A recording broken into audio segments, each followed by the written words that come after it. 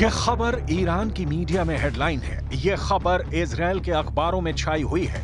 Iran के विदेश मंत्री अब्बास अराक्ची की वार्निंग ने सीधे सीधे वर्ल्ड वॉर की धमकी दे दी है।